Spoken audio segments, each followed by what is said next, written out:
Homeschool burnout is something that we all struggle with at different times. And I don't care if you've been homeschooling for just 1 year or 15 years or 30 years, it is kind of this inevitable thing that happens to each one of us at some point during the school year. So I really feel like step one is just accepting that this is a normal thing that happens to everybody. And if you're feeling this way, it doesn't mean that you're doing something wrong or that there is something wrong with you or even that homeschooling was a bad choice.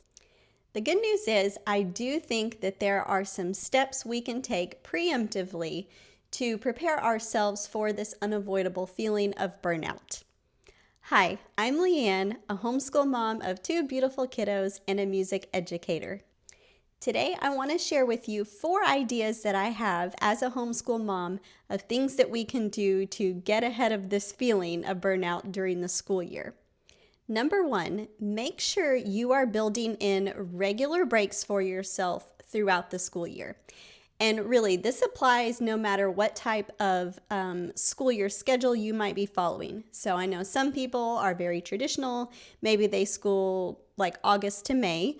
Or some people even decide to school year round. Maybe you do 6 weeks on and 1 week off. We even have some good friends who her children are both very super involved in sports. And that pretty much takes up their entire spring season. So they kind of shift their school year months so that the spring months are actually sort of like everyone else's summer break. So you do whatever schedule works best for you. But no matter what that looks like, I really want to encourage you to think ahead as you're planning your calendar and go, where do I feel like I can squeeze in some good breaks? I remember that 1 year I tried to do the exact opposite thing and just kind of play it spontaneous, which is totally not like me and I should have known was going to go horribly wrong. But my idea was, well, we'll just start the school year in August and I'm not going to plan any school breaks. In fact, I'm just going to kind of see how it goes and see how everyone's motivation level is, and then we'll know when it's time for a break. And let me just tell you, that completely backfired because at least for me as the mom/teacher, it only took about 3 weeks into the school year and I was already feeling like it was time for a break, but it also seemed like it was way too soon. I'm looking around going, it's only Labor Day. We cannot take a break yet, right? So that definitely taught me a lesson that I need to be more strategic. Again, whatever our calendar looks like for this year, of going ahead and planning in those school breaks. I think what this allows us to do is just to go ahead and give ourselves permission to take a break when we feel like we need one. So another benefit is kids and parents alike, we enjoy having something to look forward to, right? So when we know there's going to be a couple of days or maybe an entire week where we're just going to get to relax and do fun things and have a break from our normal schedule, I think that really goes a long way. Number 2, if you can, try to follow the natural seasons. And I'm not talking about like rhetorical season of life that you're in. I mean the literal 4 seasons of the year. I remember I read this idea in a book one time, and I believe it was Julie Bogart's book, The Brave Learner. But she talked about this idea or suggestion of following 3 seasons, fall, winter, and spring, and how that might look different in your homeschool. For example, she recommended that during those fall months, when everything still feels really new and exciting, you've got your fresh school books that you've hardly written in yet, and everyone is feeling super motivated, right? Because it's back to school season. She suggests that you should try and cram in as much of your formal learning into those months when the motivation level is high, and try and sort of front load the school year that way. Then when you're moving into the winter months, at least I know where I live, I'm in a part of the country where it gets super cold and dreary and gray during the winter, and you just don't feel like going outside and doing a whole lot, right? You usually want to stay inside your home and be all cozied up, maybe in front of the fireplace or doing a good read aloud. And so one suggestion for the winter months would be to try out some different unit studies in your homeschool. You could certainly get your kids involved in picking things that they're interested in, but knowing ahead of time that you're probably going to be spending a lot more time indoors, you can kind of focus in on more interest-based learning. Then, when you start getting into the spring months or wherever you live, when it starts to finally warm up and things are blooming again and everybody is kind of getting the spring itch and just wants to be outside, she recommends taking on more of an unschooling approach during those spring months. I know for us personally, we never have gone the route of being like full on unschoolers and abandoning the curriculum. But in the spring months, like probably starting in March, certainly April and May, we do start to back off a good bit. Maybe our curriculums are starting to come to a close, or maybe we're preparing for end of the year testing. But I definitely try and make sure that I build in a lot more outside time and just give our bodies and our brains a chance to reset and feel like we can kind of breathe more again. I remember thinking it was so cool when I read that idea in her book about following the different seasons, because even for several years, that's kind of the rhythm and routine that we were already naturally following.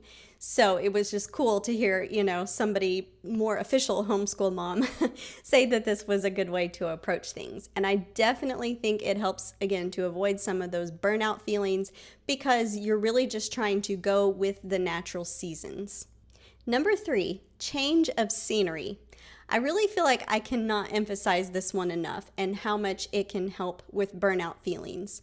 So imagine if you're an adult working at a typical desk job or, maybe in a cubicle where your surroundings never change. Maybe you have actually been in that type of job situation before.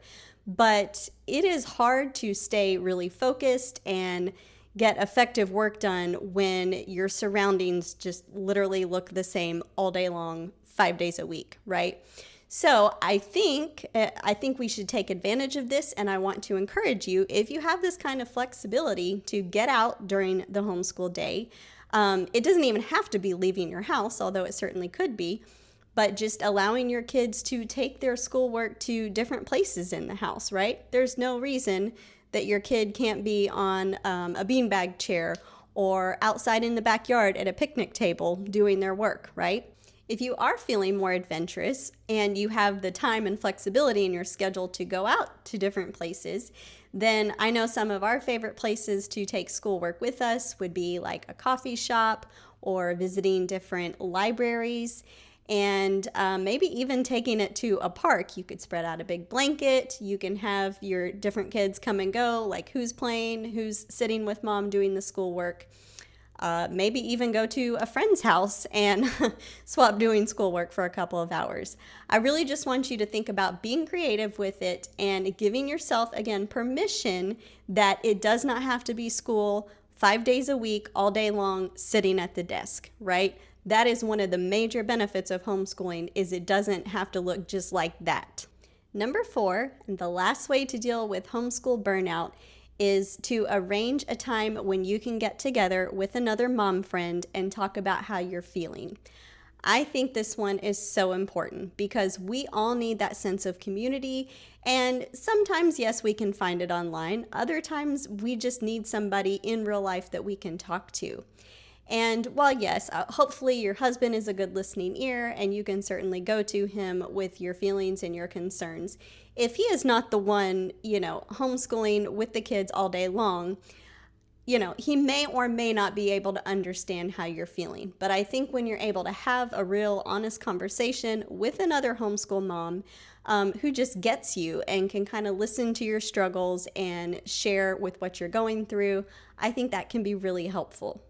Now, I certainly don't want to discount the fact that there are some really good options of online communities or people that you can talk to about this if you feel like you're needing more support in your homeschool. One option that I want to throw out there is that even on my own website, morningbasketmusic.com, I do have a place where you can go to book a 30-minute coaching call with me.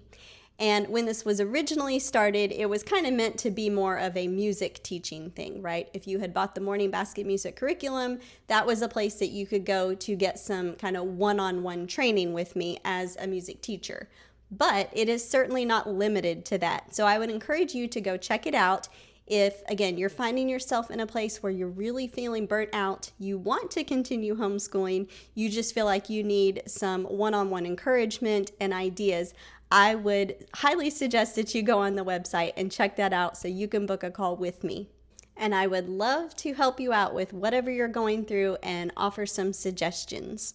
So please just remember, friends, homeschool burnout is something that happens to everybody, even the pro homeschool moms.